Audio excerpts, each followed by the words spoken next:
বাৰেবৰণীয়া সাংস্কৃতিক শোভাযাত্ৰাৰে উখল মাখল গোলকগঞ্জ ধুবুৰী জিলাৰ গোলকগঞ্জ বজাৰত অৱস্থিত শিৱেশ চন্দ্ৰ প্ৰধানী জাতীয়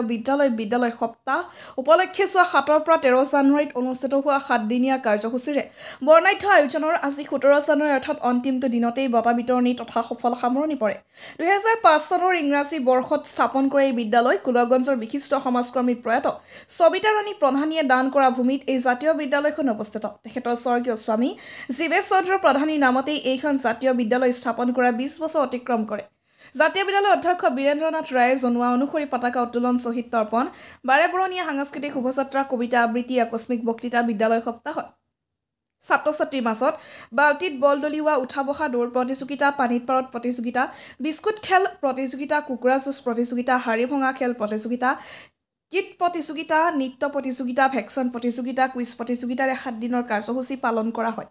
এইবাৰৰ বিদ্যালয় সপ্তাহত বিদ্যালয়খনৰ ছাত্ৰ-ছাত্ৰীৰ শাৰীৰিক মানসিক বিকাশৰ বাবে বিশেষ মনোযোগ দিয়া হৈছিল খেল ধেমালিত ছাত্ৰ-ছাত্ৰীৰ উপস্থিতি আছিল উৎসাহজনক প্ৰায় সকলো ছাত্ৰ-ছাত্ৰীয়ে অংশগ্ৰহণ কৰিছিল জানিব পৰা মতে স্কুলখনত প্ৰায় 8 শতাধিক ছাত্ৰ-ছাত্ৰী আছে গোলকগঞ্জৰ পৰা তপনৰা report North East Frontier news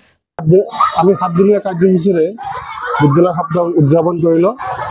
8 জানুৱাৰীৰ পৰা 13 জানুৱাৰীলৈকে আমাৰ এই উদযাপন চলিছিল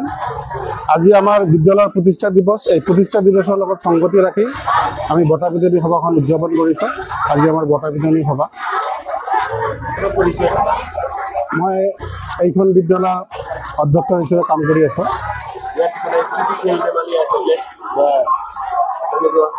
আমাৰ ইয়াত বিভিন্ন ধৰণৰ কাৰ্যসূচীৰে আমি উদযাপন কৰিছোঁ আমাৰ কুইজ আছিল কবিতা আবৃত্তি তাৰপিছত লং জাম্প হাই জাম্প তাৰপিছত আমাৰ কুকুৰা যুঁজ বিভিন্ন ধৰণৰ কাৰ্যসূচীৰে আমাৰ গীত নৃত্য আছিল ক্ৰিকেট খেল এই বিভিন্ন ধৰণৰ কাৰ্যসূচীৰে আমি উদযাপন কৰিলোঁ